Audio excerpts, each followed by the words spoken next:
Chandu supreme TV ప్రేక్షకులకు నమస్కారం. నేను మీ అక్షర సారథి బిఎస్ చంద్రశేఖర్. శుక్రవారం వచ్చింది అని అంటే సినిమాలకు పెద్దపీట పడుతుంది. సినిమాలన్నీ ఇంచుమించుగా శుక్రవారమే రిలీజ్ అవుతూ ఉండడం మనకు తెలిసిన విషయం. ఇప్పుడు ఈ కోవలో ఓటీటీ సినిమాలు కూడా వచ్చి చేరాయి. శుక్రవారం వెరీ స్పెషల్గా, ఈ శుక్రవారం ఇంకా స్పెషల్గా ఒక్కరోజే ఓటీటీలో 16 సినిమాలు మనం చూసే అవకాశం వచ్చింది. ఈ వారం ఓటీటీలో బ్లాక్ బస్టర్ మూవీస్ చాలా సందడి చేయడానికి సిద్ధమయ్యాయి. అదిరిపోయే వార్, డ్రామా, సిరీస్ స్ట్రీమింగ్ అయ్యే అవకాశం ఉంది. టాలీవుడ్తో పాటు బాలీవుడ్లో కూడా ఇప్పుడు ఈ ట్రెండ్ నడుస్తుంది. ఏ ఓటీటీ ప్లాట్ఫామ్స్ మీద ఏమేమి మనం చూడడానికి అవకాశం ఉంది. ఈ విషయంలోకి మనం వెళ్తే ముందుగా మనం చెప్పుకోవాల్సింది అఖిల్ అక్కినేని, భాగ్యశ్రీ బోర్ఫే ప్రధాన తారాగణంతో నటించిన లెనిన్ సినిమా. ఇది విలేజ్ యాక్షన్ డ్రామాతో కూడిన సినిమా లెనిన్.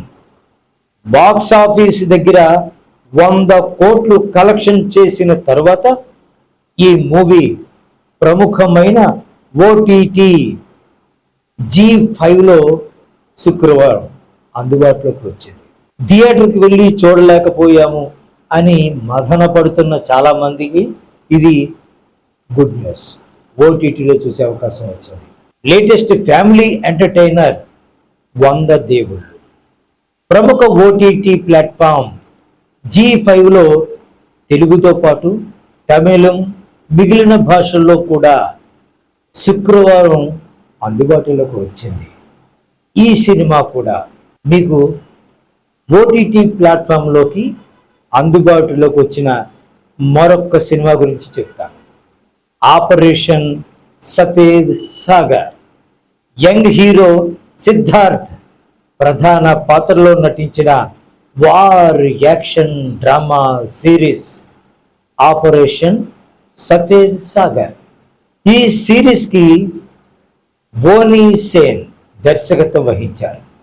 ప్రముఖ ఓటీటీ ప్లాట్ఫామ్ నెట్ఫ్లిక్స్లో శుక్రవారం ఈ రోజు నుంచి తెలుగుతో పాటు తమిళం, కన్నడ, మలయాళం, హిందీ భాషల్లో కూడా స్క్రీనింగ్ అవుతుంది.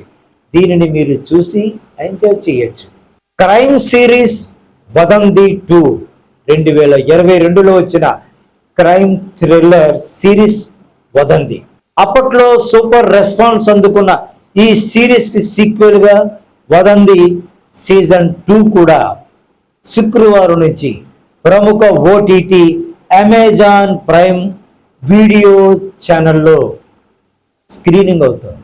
తమిళంతో పాటు తెలుగు, కన్నడ, మలయాళం, హిందీ భాషల్లో ఇది అందుబాటులోకి వచ్చింది. ఇక చూసే ప్రేక్షకులకే అవకాశం. O Sukumari Telugu movie Vadhandhi 2 Telugu crime series G5 Lenin Telugu movie OTT ప్లాట్ఫామ్స్లో విడుదల కాబోయే చాలా సినిమాల గురించి ఇప్పుడు మనం ముచ్చటించుకున్నాం కదా. మరింత సమాచారంతో మళ్ళీ మీ ముందుకు వస్తాడు మీ అక్షర సారథి బిఎస్ చంద్రశేఖర్.